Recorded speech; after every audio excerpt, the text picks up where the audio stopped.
prazer imenso estar com os amados aqui para mais uma aula das nossas lições bíblicas da Escola Dominical da CPAD. Estamos no trimestre, a qual nossa lição está abordando o tema do plano de Deus para Israel em meio à infidelidade da nação.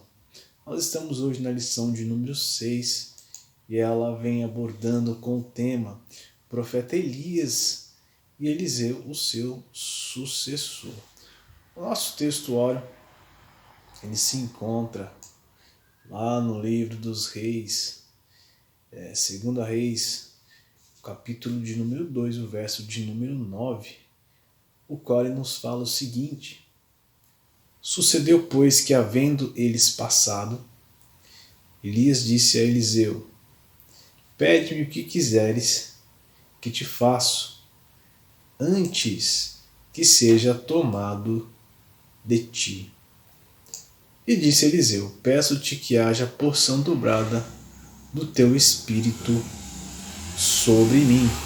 Nossa verdade prática nos relata o seguinte, que a história de Elias e Eliseu nos inspira a andarmos com pessoas que desfrutam de intimidade com Deus e que por isso vale a pena serem seguidas e imitadas. A nossa leitura bíblica em classe está em 2 Reis, no capítulo 2, que começa do verso 1 e vai até o verso de número 15. O objetivo geral desta lição de hoje é descrever o fim da trajetória de Elias e o começo do ministério de Eliseu. Nossos objetivos específicos são 3. O primeiro é expor o final do ministério de Elias. O segundo é destacar o pedido destemido de Elias. E o terceiro é registrar a concretização do início do ministério de Eliseu. A nossa lição de hoje ela não vem abordando nenhuma questão teológica, mas ela vem jogar luz num assunto muito importante que foi necessário no período de Elias e Eliseu e é extremamente importante e necessário para os dias de hoje, nossa época, nosso tempo, esse período de agora, sobre a questão da sucessão. A palavra-chave é essa, sucessão, sucessor. E é algo importante para a igreja. Vamos contextualizar, vamos trazer o contexto da igreja. É importante a igreja notar e perceber, entender a necessidade de sucessores. Não qualquer sucessor, mas pessoas qualificadas, pessoas preparadas, instruídas, para que possam permanecer e manter a obra de Deus aqui na terra. Vamos entrar no tópico de número 1, que vem falar sobre a despedida de Elias.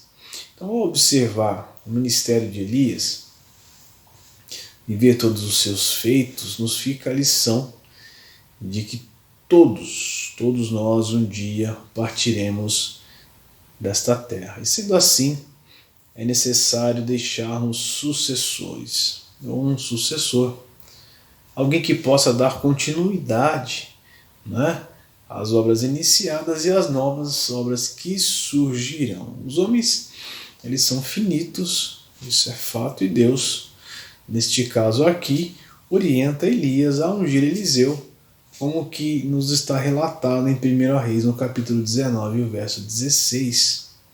E porque é um tempo para tudo, e o tempo de Elias estava se findando. Todavia, e é importante frisarmos isso, que essa lição ela quer nos mostrar a importância de que temos que ter sucessores. Então, a lição de hoje ela vem nos mostrar, ela quer nos instruir, nos orientar, que nós devemos preparar pessoas, que não há cadeira cativa, né? E que ninguém ele permanecerá para sempre.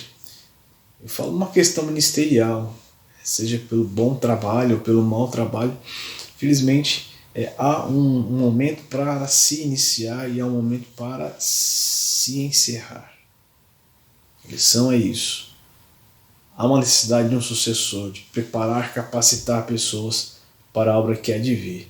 Ainda mais quando se trata da obra de Deus. Ela não pode parar, ela não vai parar porque ela é divina. Obviamente que Deus chama e qualifica as pessoas.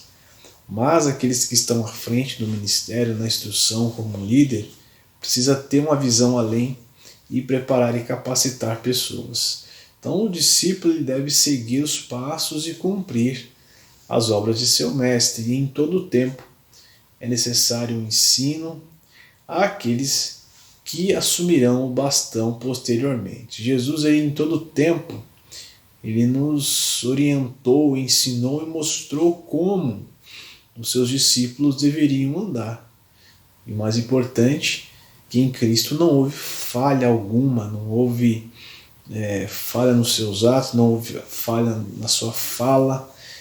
Todo o tempo Cristo se manteve idôneo e perfeito em tudo aquilo que ele cria e naquilo que ele falava.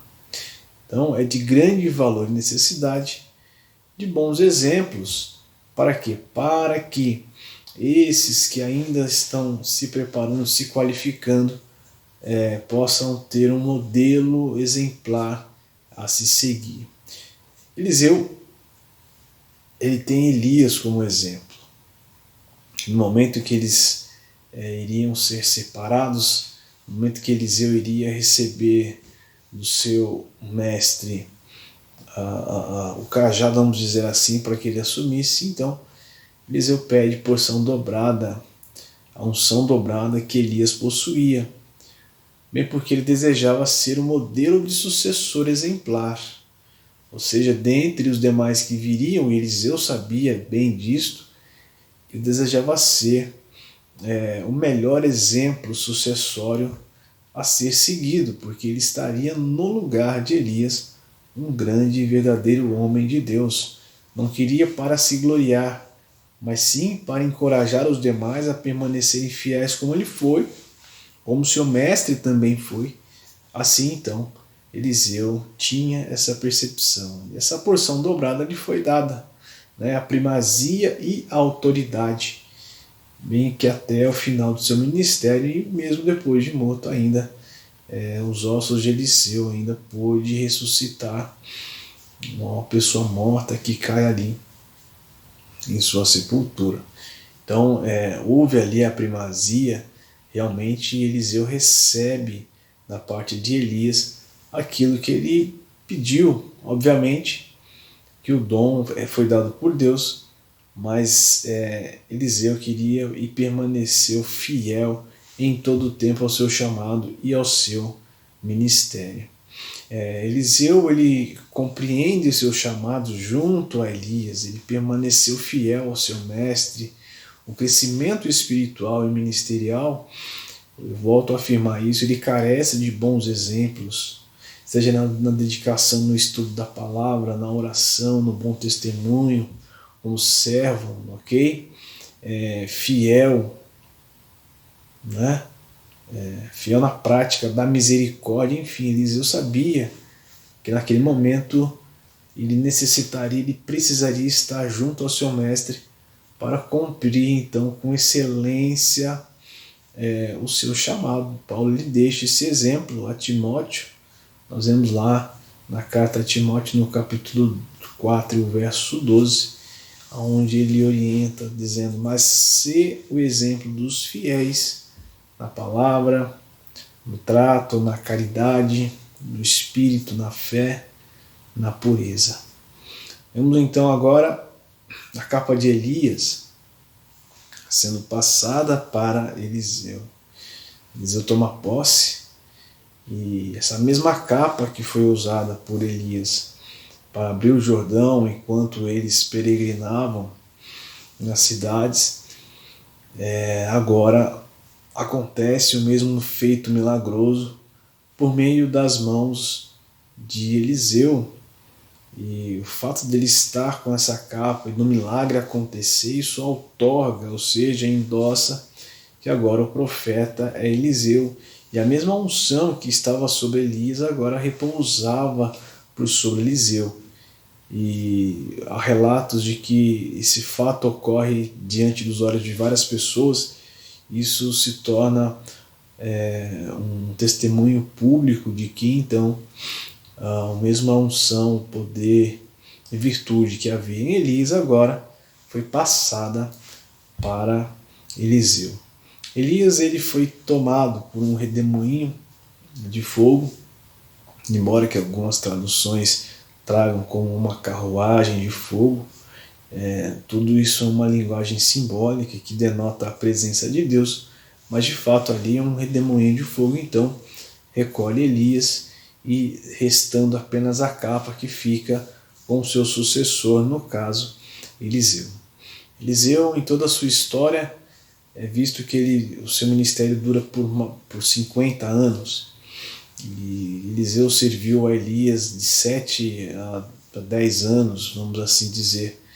E em todo o tempo ele foi fiel. Eliseu esteve ao lado de um verdadeiro homem de Deus, a qual temia o Senhor, promovia as coisas de Deus, pessoa totalmente idônea e preocupada em propagar a verdade sobre Deus. Elias fez feitos grandiosos no nome do Senhor, e são homens e mulheres desta estirpe, desta capacidade e unção que a igreja contemporânea necessita. Não que não haja pessoas assim, de fato há muitas pessoas sérias, idôneas, que cumprem o ídolo do Senhor, que são fiéis, idôneas no que dizem, no que fazem, verdadeiramente fazem a obra por amor a Deus e por compreenderem que as almas carecem dessa salvação. Pessoas assim precisam estar acompanhadas de pessoas que possam aprender com a vivência, com a experiência. Obviamente que existe o conhecimento que pode ser adquirido pela leitura da palavra, pela oração, pela unção de Deus, mas não tem nada maior e melhor que relate essa presença de Deus no Mestre do que as suas obras. A sucessão, ela deve ser um momento esperado e pensado por todos os líderes, agora falando do contexto da igreja, porque quando Elias passa então a sua capa, ele está dizendo, olha, o ministério está com você, estamos falando então de questão ministerial. Então, sendo assim, a igreja, os líderes da igreja, ou qualquer pessoa que esteja à frente, eles precisam vislumbrar este momento. Esse momento deve ser pensado, ele deve ser esperado, porque vai chegar o momento de passar. E é importante ter alguém treinado e capacitado. Então o líder precisa pensar, precisa ter essa visão, e eu entendo que isso só ocorre quando a pessoa está madura, está preparada, ela está capacitada, então ela já tem essa visão além, ela já prepara e capacita alguém. Os servos do Senhor que exercem as funções na igreja não podem ter medo de serem substituídos por algum motivo, não podem de maneira alguma temer a sucessão, porque foi Deus que o chamou, é Deus quem levanta, é Deus que tira e o coloca em outra posição maior ou melhor, ou talvez seja o momento de você vislumbrar outros ares, mas isso não significa que você é desqualificado ou incapaz. Deus nos ensina por meio das figuras importantes da Bíblia. Nós vemos então com Moisés e Josué, no caso, Josué assume essa figura tão importante que foi Moisés. No caso, Eliseu assume o cargo de Elias. Paulo ele passa então instruções orientando seus filhos na fé, no caso Timóteo, Epafrodito, Tito e tantas outras pessoas. Isso só mostra que esses homens de Deus realmente eram homens qualificados, homens de visão, homens que não temiam a perda da sua posição, se é que podemos dizer, porque todos aqueles que servem ao Senhor, eles são servos de Deus. Não há nenhum status em estar nessa posição, mas sim num status de serviência àqueles que necessitam e carecem de um apoio. A aula de hoje ela quer iluminar a nossa mente para esse fato tão importante, pois só deixa sucessores aqueles que são maduros, que estão firmados naquilo que crê, que possuem uma visão além do comum, pois não pode existir, e eu torno a repetir, cadeira cativa em nenhum momento ou em algum momento. Tudo pode acabar, tudo acaba realmente, mas a obra de Deus ela não pode parar. A igreja, de novo, ela precisa deixar sucessores, pessoas em treinamento, pessoas capacitadas. E nós, qualquer outra pessoa que esteja à frente de qualquer atividade ou trabalho, precisa cada vez mais ter comunhão, participação com Deus, vida com Deus, para que possamos ser modelos para essas pessoas que estão chegando agora. Porque assim fez Elias com Eliseu. E os feitos de Elias até hoje são relatados, os feitos de Eliseu até hoje são relatados, porque realmente fizeram aquilo que Deus queria. Maus exemplos estão cheios de pseudos mestres, pseudos pastores, pseudos sacerdotes, pseudos cristãos. Isso já basta, pois carecemos de pessoas idôneas. Esse tipo de gente não pode mais dominar na igreja. E os verdadeiros fiéis, os modelos em Cristo, têm que se levantar e se colocar na posição e ser exemplo e vida para outras pessoas. Elias era de fato um verdadeiro homem de Deus, e nós podemos ver isso em todo o seu ministério. E que ao chamar Eliseu, nós vemos a sua prontidão. Elias foi um grande homem de Deus. Quando ele chama Eliseu, a gente vê a prontidão de Eliseu em abandonar o que ele tinha. Aceita esse chamado, porque eu tenho certeza que Eliseu já havia ouvido falar de Elias, de quem ele era e como ele era. Imagina a honra que não foi para ele, porque obviamente em primeiro plano Deus chamou, no caso, a Eliseu, que há um chamado sim. Podemos ver também no segundo plano que Eliseu foi feliz e contente porque estaria com aquele que era o melhor, aquele que era o modelo, aquele que era exemplar, no caso, Elias. Meus irmãos, a sucessão ela é importante, é necessária, mas que é importante estarmos firmados em Cristo e com o coração aberto e preparado para isso. Porque nós entendemos que tudo é para Ele, para a glória dEle, porque a obra é dEle, as ovelhas são dEle, e obviamente, de novo, toda a honra, poder e majestade é para Ele. Meus amados irmãos, essa é a nossa aula de hoje. Se é a primeira vez que tem nos assistido, acesse o nosso canal ali no AD Belém Pim DBD. Faça a sua inscrição, ative o sininho de notificação e se já tem nos acompanhado, continue a compartilhar os nossos vídeos. Meus irmãos, que Deus abençoe a todos e deixo aqui a todos o meu forte abraço.